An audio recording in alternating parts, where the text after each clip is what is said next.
Hai guys, Bitcoin melakukan dump secara tiba-tiba. Apa sebenarnya yang menjadi penyebab dump ini dan berapa prediksi harga selanjutnya? Kita akan lihat analisa teknikalnya dan ada juga soal kasus FTX, withdrawal staking Ethereum yang akan di-delay, beberapa perusahaan kripto yang memutus hubungannya dengan bank ini, dan ada juga beberapa informasi lainnya. Nama saya Kalbi dan saya menyajikan informasi seputar fundamental, technical, dan on-chain analysis. Klik like dan subscribe untuk mendukung channel saya. Kita akan lihat dulu untuk Bitcoin di time frame daily-nya. Kemarin close itu dengan merah. Hari ini dimulai dengan penurunan yang sangat signifikan sekali. Itu di jam 8 atau jam 9 kalau tidak salah. Tiba-tiba ada candle merah tebal ke bawah yang membuat ini breakdown daripada pola rising wedge-nya ini ya teman-teman. Dari RSI-nya sendiri ini berada di bawah 50 dan MACD masih mengarah ke bawah. Jadi posisi daily-nya ini masih bearish ya teman-teman. Untuk time frame lebih rendahnya yaitu time frame 4 jam. Kelihatan sekali kalau dia breakdown daripada pola besarnya dan juga pola kecilnya yang ada di sini. Bisa dikatakan sebagai bear flag atau rising wedge ya teman-teman. Dan seperti yang saya bilang, kalau misalnya breakdown daripada 23.000 ini atau dari pola ini, maka dia akan menyentuh ke daerah kotak warna hijau ini. Ini adalah daerah demand zone. Wajar sekali kalau misalnya ada bounce sedikit dari sini. Tetapi kita belum bisa memutuskan kalau dia akan bounce dari sini dan juga akan membuat harga yang lebih tinggi lagi di beberapa hari ke depan. Kita tidak tahu. Kita harus melihat pola apa yang akan dibuat oleh Bitcoin selanjutnya. Apakah sifatnya impulsif atau korektif ya teman-teman. Kelihatan kalau di candle merah yang ini itu sifatnya itu impulsif ya. Jadi kalau pergerakan harganya cepat dalam waktu yang singkat ya teman-teman, penurunannya atau kenaikannya itu banyak seperti ini, maka ini adalah candle yang impulsif mengarahkan tren daripada harga ini. Di time frame 15 menit kita melihat kalau ada bounce sedikit dari sini, kita harus menunggu dulu selama beberapa jam. Akhir hari ini baru bisa menilai apakah dia ini akan melakukan yang namanya V-shape recovery, bisa naik ke atas, atau pola yang impulsif mungkin seperti rising wedge atau bear flag lagi. Itu sangat mungkin untuk terjadi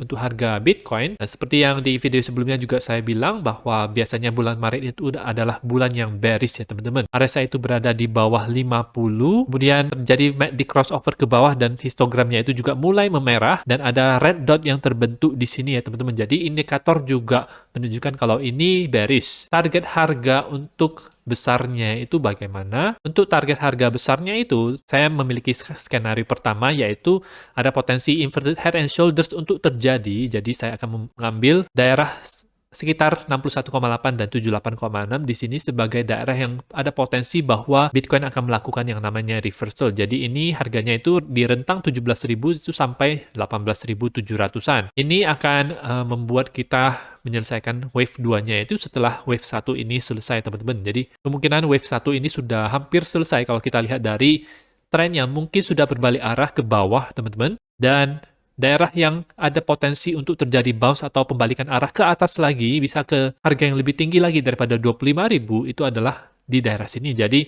menurut saya di sini itu kita bisa membeli Bitcoin ya teman-teman. Dan dengan begitu juga akan membentuk yang namanya pola inverted head and shoulders, merupakan pola reversal yang kuat, yang bullish untuk Bitcoin. Jadi secara jangka pendek saya bearish, tetapi secara jangka panjang untuk tahun ini saya bullish ya teman-teman. Kalau misalnya teman-teman mau membelinya, teman-teman manfaatkan kesempatan ini ketika dia melakukan koreksi ke bawah tersebut ya teman-teman. Kondisi altcoin juga sama seperti Bitcoin, mengalami penurunan yang sangat dalam sekali. Kelihatan kalau ada candle yang besar ke bawah ya. Penurunan paling besar itu dari AJIX Singularity Net 14,6%, ada juga yang lain-lainnya, dan yang hijau-hijau itu hanya stablecoin ya, tidak ada yang benar-benar hijau. Rata-rata untuk semua altcoin itu dalam posisi menurun. Nanti ketika datang waktunya altcoin mencapai level-level tertentu seperti level seperti ini, akan saya buatkan TA dan beberapa koin-koin yang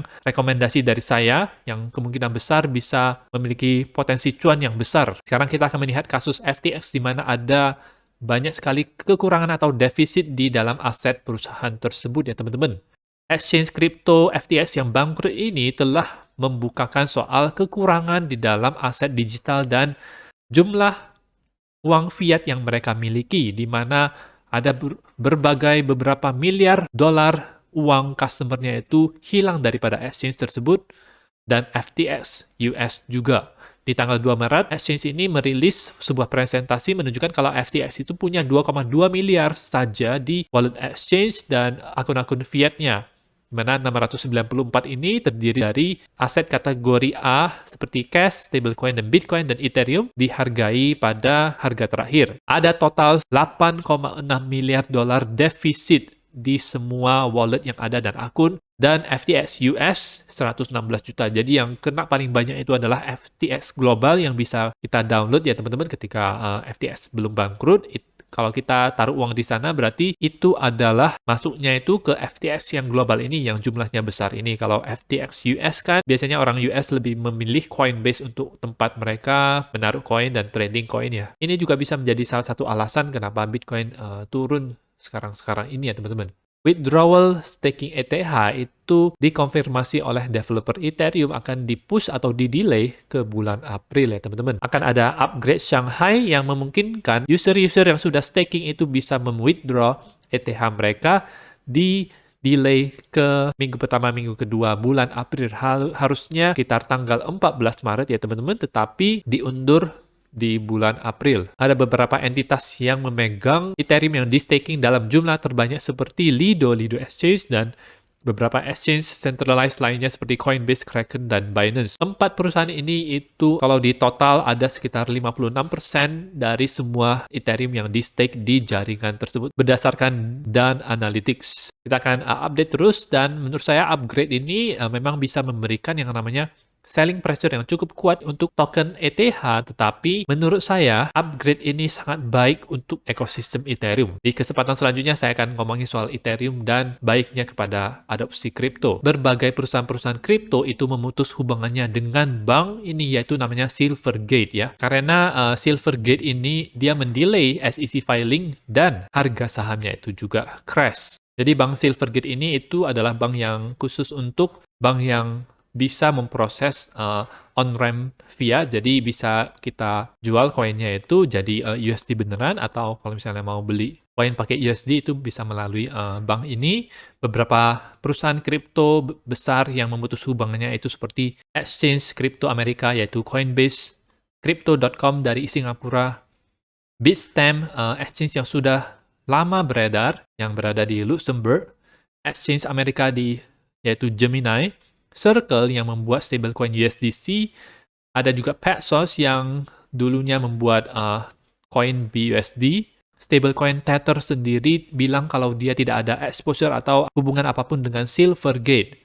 CBOE Clear Digital juga mempost semua transaksinya yang dengan Silvergate ini. Jadi ini menyebabkan harga saham daripada Silvergate SE itu turun drastis sekali dari 24 sampai ke 5 dolar atau penurunan sebesar 75% itu hanya dalam waktu 2 minggu. Masalahnya adalah di sini ada indikasi kalau exchange Amerika ini, Gemini, yaitu yang dimiliki oleh Winklevoss bersaudara kembar, Tyler dan Cameron, mereka menaruh Gemini USD, GUSD, yang di back dolar di Silvergate. Apakah Winklevoss kena rakpol lagi setelah kemarin kena di Genesis yang punya Barry Silbert? Mereka juga mengklaim kalau GUSD bisa eligible untuk coverage di FDIC. Apakah ini betul? Tertulis di sini kalau GUSD, stablecoin yang dibuat oleh Gemini itu sebagian itu ada di bank Signature Bank ya teman-teman.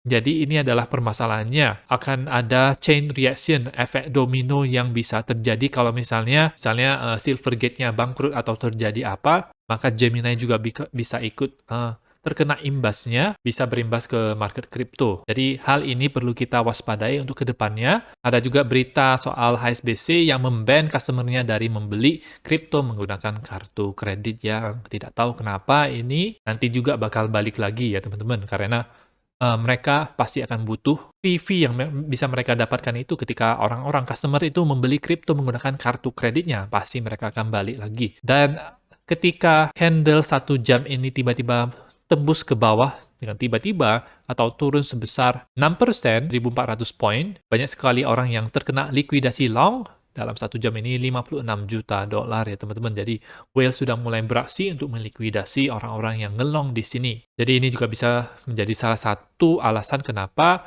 dump ini itu terjadi, karena mau melikuidasi orang-orang yang ngelong. Adanya berita daripada perusahaan-perusahaan kripto yang memutuskan hubungan dengan Silvergate itu juga bisa. Itu saja untuk informasi pada video kali ini, semoga bermanfaat. Teman-teman bisa dukung channel saya dengan mengklik like dan subscribe, dan nantikan video saya selanjutnya.